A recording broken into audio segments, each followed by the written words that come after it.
Use of a and the. Use of a. A means one.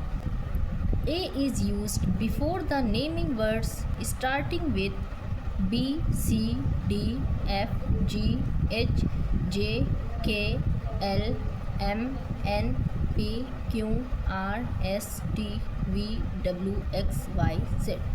These letters are called consonants. Read these words aloud.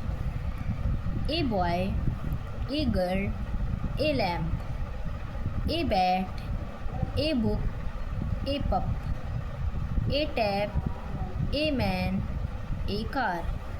Use of an. An means one.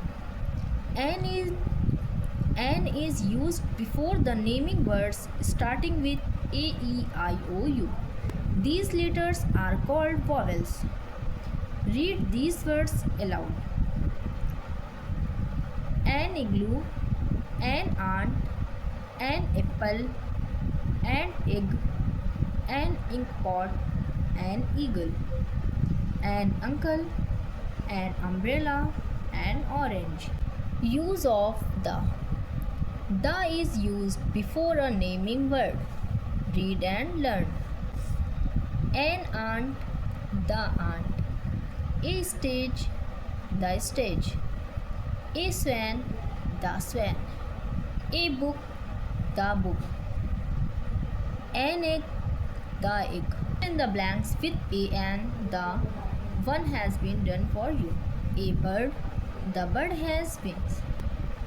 An apple, the apple is good.